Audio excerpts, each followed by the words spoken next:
சிறகடிக்க ஆசை எபிசோட் முழுக்க court drama தான். ஆரம்பத்திலேயே நீதிமன்றம், ஜட்ஜு, மனோஜ், வக்கீல் எல்லாரும் வழக்கம் போல கொஞ்சம் கலகலப்பா பேசிட்டு இருக்காங்க. அத பார்த்து ஸ்ருதி, டேய் கோர்ட்ல இப்படி பேசுவாங்களான்னு ஷாக் ஆகுறாங்க. முத்து அப்படியே கூலா, இதுதான் ரியல் லைஃப், சினிமா இல்லைன்னு சொல்லி செம்ம கமெண்ட் பண்றாங்க. அதுக்கப்புறம் தான் மெயின் விசாரணை ஸ்டார்ட் ஆகுது. மனோஜ் சைட்ல இருந்து முதல்ல ரோகிணியுடைய ஃப்ரெண்டு வித்யாவை சாட்சியா கொண்டு வராங்க. அவங்க பூரா ரோகிணிக்கு எதிராக குற்றச்சாட்டை அடுக்கி வைக்கிறாங்க. எல்லாரும் இன்னைக்கு ரோகிணி காலின்னு நினைச்சிட்டு இருக்கும் போது பாம்பு வெடிக்க ஆரம்பிக்கு. ரோகிணி உடனே கவுண்டர் அட்டாக் பண்றாங்க. வித்யா தனியா பேசல, அவளோட ஹஸ்பண்ட் முருகனும் முத்துவும் சொல்லிதான் பொய் சொல்ல வச்சாங்கன்னு சொல்லி முருகனை சாட்சியா கூப்பிட சொல்றாங்க. ஜட்ஜும் ஓகே சொல்லிட்டாரு. முருகனை கேள்வி மேல கேள்வி கேட்டு ஒரு இடத்துல ரோகிணி கேக்குறா, முத்துவுக்காக நீங்க எதுவும் செய்வீங்களா? முருகனும் இன்னோசென்டா, அவங்கதான் என் கல்யாணமே பண்ணி வச்சாங்க, அவங்க சொன்னா எதையும் செய்வேன்னு சொல்லிடுறாங்க.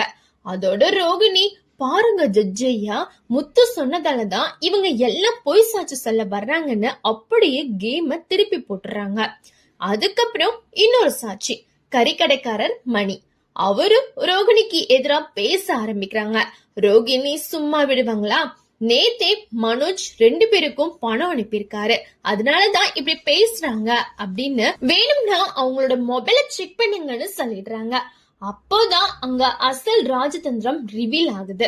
நேத்து ஷோரூம் ஆர்டர் பேசுறதுக்காக மனோஜ் போனை வாங்கின ரோகிணி அந்த போன்ல இருந்தே 10,000 ரூபாய் கறிக்கடைக்காரருக்கு அனுப்பி வச்சிருக்காங்க.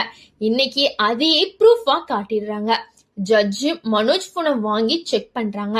உண்மையிலேயே பேமெண்ட் சென்ட் ஆயிருக்கு. நீ பணம் கொடுத்து சாட்சி வாங்கினியான்னு ஜட்ஜு கேக்குறாங்க. மனோஜ், இல்ல சார், ரோகிணி தான் என் போன்ல அனுப்பிட்டான்னு தப்பிக்க ட்ரை பண்றாங்க.